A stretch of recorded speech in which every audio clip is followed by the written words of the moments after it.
غزوہ ہند سے کیا مراد ہے؟ اکثر کشمیر میں جہاد کرنے والی تنظیمیں اپنے پمفلٹ میں اس کا ذکر کرتی ہیں اور حدیث کا حوالہ بھی دیتی ہیں۔ حدیث صحیح ہے، لیکن حدیث میں اصل میں دو غزوات کو جمع کیا ہے ایک حدیث میں۔ عصابتان من امتی احرزہم اللہ من النار، حضور نے فرمایا میری امت کے دو لشکر، دو گروہ ایسے ہیں جن کو اللہ نے آگ سے بچا لیا ہے، آگ سے گویا کہ چھٹکارا ان کا ہو گیا ہے۔ عصابۃ تغزو الہند، ایک گروہ وہ ہوگا جو ہند پر حملہ کرے گا، وعصابۃ تکون مع عیسیٰ ابن مریم، دوسرا گروہ وہ ہوگا جو عیسیٰ ابن مریم کے ساتھ ہو کر یہودیوں سے اور دجال کے خلاف جنگ کرے گا۔ اب ان دونوں کا ایک حدیث میں ہونا لازماً میرے نزدیک ثبوت ہے اس کا کہ یہ سائملٹینیس ہوں گے، ورنہ غزوہ ہند جو ہے وہ تو محمد ابن قاسم بھی آئے تھے، اکیلا غزوہ تو پھر وہ ہو چکا، پھر وہ حدیث کا منشا پورا ہو چکا، پھر اب آپ آگے اس کو کوٹ نہ کیجیے۔ اسی طریقے سے پھر محمد غوری نے بھی حملے کیے اور محمود غزنوی نے بھی کیے، یہ ابھی یعنی 200 سال پہلے جو ہے وہ احمد شاہ ابدالی بھی آئے تھے۔ یہ نہیں ہے، یہ ہوگا جب اس علاقے میں انشاءاللہ پاکستان افغانستان میں وہ خلافت علی منہاج النبوہ کا نظام صحیح قائم ہو جائے گا، متمکن ہو جائے گا، پھر یہ دائیں اور بائیں، شرق اور غرب میں دونوں طرف ایکسٹینشن ہوگی، اور ہند کی طرف بھی اور ادھر دوسری طرف یہ کہ یہودیوں کے، اسرائیل کے اور یہودیوں کے خلاف جنگ ہوگی۔ یہ ان کے بارے میں ہے، یہ نہیں ہے جو اس وقت جو ہے کشمیر میں جا کر کر رہے ہیں، یہ خام خواہ انہوں نے اپنے اوپر اس کو چشمہ کر لیا ہے۔ عرب جو ہے وہ اندر سے کھوکھلے ہو چکے ہیں، عیاشی نے، دولت نے، پیسے نے، دولت، پیسہ، عیاشی، اس کی وجہ سے کھوکھلے ہوئے۔ یہاں میں آپ کو دو حدیثیں سنانا چاہتا ہوں۔ سنن ابن ماجہ کی روایت ہے حضرت ابو ہریرہ سے رضی اللہ تعالی عنہ، قال قال رسول اللہ صلی اللہ علیہ وسلم اذا وقعت الملاحم بعث اللہ بعثا من الموالی هم اکرم العرب فرسا واجودہ سلاحا یوید اللہ بہم الدین، رواہ ابن ماجہ عن ابی ہریرہ رضی اللہ تعالی عنہ۔ جب ملاحم کا دور شروع ہوگا تو اللہ تعالیٰ اٹھائے گا ایک لشکر یا لشکروں پر لشکر موالی میں سے۔ موالی کون ہے؟ عربوں نے جب فتح کیا تھا اس پورے علاقے کو خلافت راشدہ کے دوران، اور پھر وہ لوگ جو ہے، ایک رائے تو یہ تھی کہ انہیں غلام بنایا جائے سارے آبادیوں کو، لیکن یہ کہ حضرت عمر کا اجتہاد تھا، اس کے مطابق جو غلام نہیں بنایا گیا تو وہ موالی کی حیثیت رکھتے ہیں۔ عربوں میں دم نہیں ہے، موالی میں سے لشکر اٹھیں گے کہ جو در حقیقت حضرت مہدی کی حکومت کو قائم کرے گی۔ دوسری حدیث سنیے، عن عبداللہ بن الحارث رضی اللہ تعالی عنہ، اور یہ ابن ماجہ کی روایت ہے، قال قال رسول اللہ صلی اللہ علیہ وسلم یخرج الناس من المشرق فیوطئون للمہدی یعنی سلطان، لشکر نکلیں گے، لوگ آئیں گے مشرق سے اور وہ حضرت مہدی کی حکومت کو جمائیں گے اور قائم کریں گے۔ اب ذرا نوٹ کیجئے کہ جزیرہ نما عرب کے مشرق میں کون سے ملک ہیں؟ 3، ایران، افغانستان، پاکستان، یہ 3 سالڈ مسلم ممالک، مسلم آبادی اکثریت۔ ویسے تو یہ کہ آگے ہندوستان میں 20 کروڑ مسلمان ہیں، لیکن وہ 20 کروڑ جو ہے وہ تو 80 کروڑ کے اندر تحلیل ہو جاتے ہیں غیر مسلموں میں، لیکن یہاں جو معاملہ ہے یہ خالص اکثریت ہے۔ ان میں سے ایران کا معاملہ جہاں تک ہے، نمبر 1 یہ کہ وہ شیعہ عقائد کے حصار میں بند ہے، اس سے ادھر ادھر ہونا اس کے لیے ممکن نہیں۔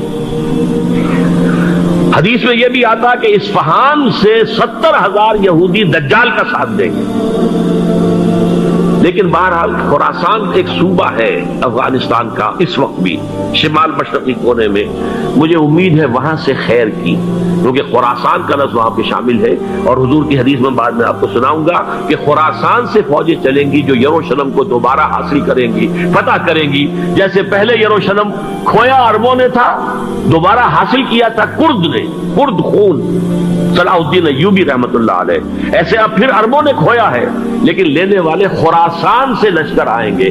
یخرج من خراسان رایات سود لا یردها شیء حتی تنصب بإیلیا، خراسان کے علاقے سے کالے علم لے کر لشکر چلیں گے جن کے روح کو کوئی موڑ نہیں سکے گا جب تک کہ وہ جا کر یروشلم میں نصب نہ ہو جائے۔ اس کے بعد نام آتا ہے پاکستان کا. یہ ہے میری اور آپ کی داستان، اور یہ ہے سبب جس کی وجہ سے کہ میں آپ سے یہ گفتگو کر رہا ہوں. اصل میں تو کس لیے؟ محض ایک علمی استفادہ، محض اپنی بات آراء کو ظاہر کرنے کا شوق نہیں، بلکہ یہ کہ اپنی ذمہ داری ہم پہچانے کہ ہم کس مقام پر کھڑے ہیں. دیکھیے، اس پاکستان کے بارے میں یا ہندوستان کے بارے میں علامہ اقبال نے کہا تھا اپنے ترانہ ملی میں، میرے عرب کو آئی ٹھنڈی ہوا جہاں سے، میرا وطن وہی ہے، میرا وطن وہی ہے. اور مجھے بتایا گیا کہ سنن ابی داؤد میں یہ روایت موجود ہے کہ حضور نے فرمایا کہ ہندوستان کی طرف سے مجھے ٹھنڈی ہوا آتی، اگرچہ مجھے وہ حدیث ابھی نہیں ملی ہے، لیکن حزب التحریر کا ایک کارڈ مجھے ملا تھا، تو اس میں اس حدیث کا اور اس میں ابن داؤد ابو داؤد کے روایت کا حوالہ موجود تھا. لیکن میں جو چیز آپ کو بتا چکا ہوں وہ یہ کہ الف ثانی کا پورا تجدیدی کارنامہ اس ہندوستان کی سرزمین میں ہوا. مجدد الف ثانی شیخ احمد سرندی، شاہ ولی اللہ دہلوی، سید احمد بریلوی، وہ تو ہمارے پاکستان میں آ کر جو ہے ان کا خون جذب ہوا ارض پاکستان میں. پھر شیخ الہند مولانا محمود حسن. تحریک خلافت چلی تو صرف ہندوستان میں چلی اور کہیں نہیں چلی. آزادی کی تحریک چلی پوری دنیا میں، وہ نیشنلزم کی بنیاد پر چلی، ملے نیشنلزم، عرب نیشنلزم، ترک نیشنلزم. ہمارے یہاں چلی تو اسلام کے نام پر پاکستان کا مطلب کیا؟ لا الہ الا اللہ. پھر پاکستان قائم ہوا معجزے کے طور پر، بلکہ نازل ہوا ہے لیلۃ القدر میں. انا انزلناہ فی لیلۃ القدر، جیسے قرآن نازل ہوا لیلۃ القدر میں، یہ پاکستان بھی نازل ہوا لیلۃ القدر میں. اس کا برقرار رہنا ابھی تک معجزہ ہے. ہندو یہ سمجھتا تھا، کانگریس سمجھتے تھے کہ جھٹپٹ ختم ہو جائے گا. پھر یہ کہ اس کا قرارداد مقاصد کا پاس ہو جانا، مزید بھی اور اضافی دفعات دستور میں آ جانا، اب کمرشل انٹرسٹ کو ربا قرار دے کر حرام قرار دینا، یہ سارے لینڈ مارکس ہیں کہ جو اشارہ کر رہے ہیں کسی چیز کی طرف، معاملہ کدھر جا رہا ہے. پھر یہ کہ یہ جو 14ویں صدی کے مجدد تھے شیخ الہند، اس کے بعد سے کچھ ایسی شخصیتیں عظیم پیدا ہوئی ہیں ہند میں، جن کو میں سمجھتا ہوں کہ 14ویں صدی کے مجدد اور 15ویں صدی کے مجدد کے درمیان، یہ 15ویں صدی کے مجدد کی راہ کو سیدھا کرنے والے، جیسے کہ حضرت یحییٰ نے کہا تھا میں تو آنے والے کا راستہ سیدھا کر رہا ہوں حضرت عیسیٰ کے لیے، ایسے ہی 15ویں صدی کے لیے امام مہدی کے لیے راستہ صاف کرنے والے سب سے پہلے علامہ اقبال، جنہوں نے اسلام کا تصور دین کی حیثیت سے دوبارہ زندہ کیا ہے، ورنہ اسلام ایک مذہب کی شکل اختیار کر چکا تھا. پھر مولانا مودودی، مولانا ابوالکلام آزاد حکومت الہیہ کے نعرے کے ساتھ میدان میں آئے. یہ اقبال نے جو تصور پیش کیا تھا اس پر عملی جدوجہد کے لیے حزب اللہ قائم ہوئی. نوٹ کر لیجئے 11 برس کا فرق ہے عمر کا علامہ اقبال کے اور ابوالکلام کے. اور 1913 میں جب حزب اللہ قائم کی ہے اس وقت علامہ اقبال کی ملی شاعری اپنے عروج کو پہنچ چکی تھی. پھر یہ کہ علامہ اقبال کے بعد تعبیل جو ہے اس کام کی وہ ابوالکلام نے کی، لیکن روایتی علماء کی شدید مخالفت کی وجہ سے وہ بددل ہو کر چھوڑ گئے، کانگریس میں شامل ہو گئے، بساط جو ہے حزب اللہ کی انہوں نے لپیٹ دی. پھر مولانا مودودی آئے، انہوں نے وہ ڈور جو ہے اس کا سرا تھاما، جماعت اسلامی قائم کی حکومت الہیہ ہی کے قیام کے لیے. اگرچہ میرے نزدیک یہ کہ وہ انتخابی اور ایک قومی سیاست کی ایک جماعت بن کر پاکستان میں جو ہے دلدل میں پھنس گئی ہے، اب ہم اس کی کوشش کر رہے ہیں تنظیم اسلامی اور یہ تحریک خلافت جس کے تحت یہ جلسہ ہو رہا ہے. یہ ساری چیزیں وہ ہیں کہ آپ کو سوائے پاکستان کے اور کہیں نہیں ملیں گی پوری دنیا میں. معلوم ہوتا ہے کہ پاکستان کو بہت بڑا رول پلے کرنا ہے اس میں، اور اس کے ساتھ اب جمع کر لیجئے افغانستان کی عمارت افغانستان، اسلامی عمارت افغانستان قائم ہو چکی ہے. یہ پچھلے 20 سالوں میں جو کچھ وہاں ہوتا رہا ہے اس سے پہلے تصور نہیں ہو سکتا تھا. کابل جو ہے وہ تو جیسے پیرس کا تمدن تھا ویسے کابل کا تھا، وہی لباس، وہی سکرٹس. یہاں جب آئے تھے شاہ ساحل ظاہر شاہ سرکاری دورے پر تو ان کی جو ملکہ صاحبہ تھی ان کے ساتھ وہ سکرٹ میں ملبوس تھی.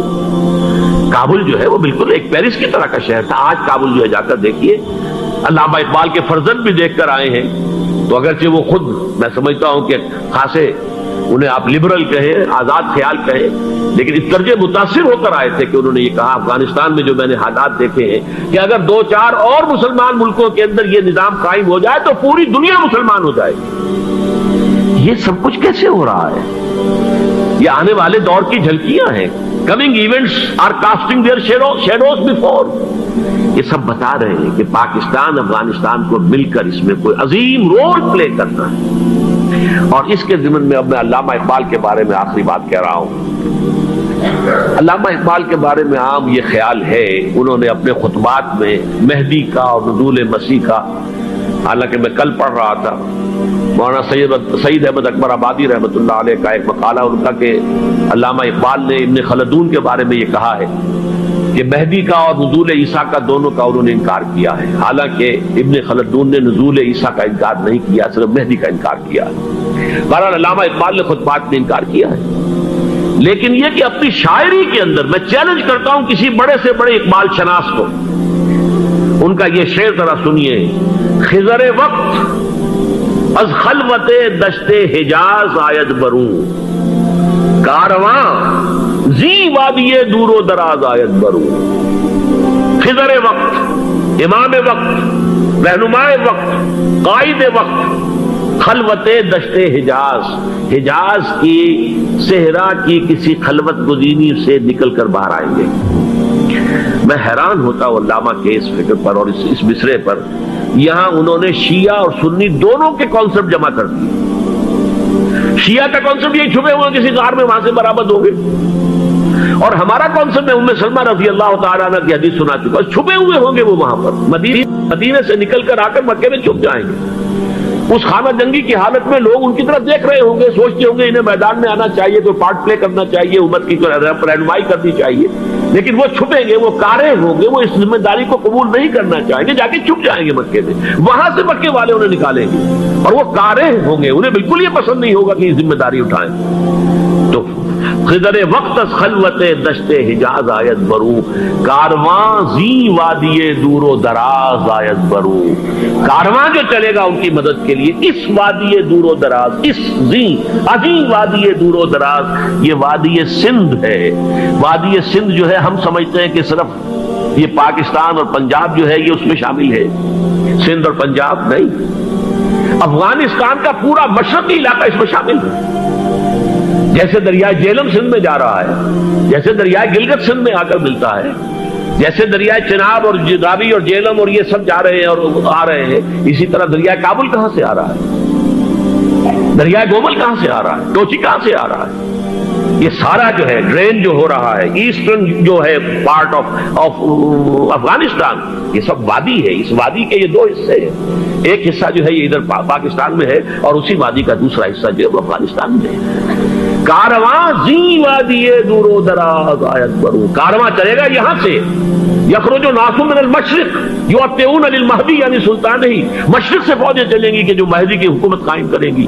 اور یخرج من خراسان رایات و سود، اور خراسان سے سیاہ پرچم چلیں گے کہ جن کا رخ کوئی موڑ نہیں سکے گا، حتیٰ تنصب بیلیا، یہاں تک کہ وہ جا کر یروشلم کے اندر نصب ہو جائے گی. حضرات، میں ایک میری گفتگو کا حصہ باقی تھا لیکن میں اسے چھوڑ رہا ہوں، اس لیے کہ گلوبلائزیشن جو اس کی ہوگی، جو خلافت علی منہاج النبوہ کی تجدید کامل حضرت مہدی کے ہاتھوں عرب میں ہوگی، اس سے پہلے اس کے لیے محنت، کوشش، جد و جہد پاکستان اور افغانستان میں ہو چکی ہوگی جو اسے سپورٹ کرے گی اور وہاں جا کر حکومت قائم کرے گی. اس کے بعد گلوبلائزیشن کا جو مرحلہ اس کا ہے وہ حضرت مہدی کے ہاتھوں نہیں ہے، وہ حضرت عیسیٰ ابن مریم ان کے نزول کے بعد ہے، جن کے نزول کے بعد دجال کا خاتمہ ہوگا اور یہودیوں کا استحصال ہوگا. مسلمانوں پر بھی بڑی تکالیف عربوں پر آئیں گی، شدائد آئیں گے، لیکن یہ وہ میں حصہ جو اپنی گفتگو کا آج چھوڑ رہا ہوں اس لیے کہ میں دیکھ رہا ہوں کہ بعض حضرات کا صبر کا پیمانہ اب لبریز ہو رہا ہے، تو میں اس حصے کو پھر ملتوی رکھتا ہوں کسی دوسری محفل اور کسی دوسری مجلس اور نشست پر. لیکن یہ کہ امام مہدی کی حکومت قائم کرنے کے لیے کون لوگ آئیں گے،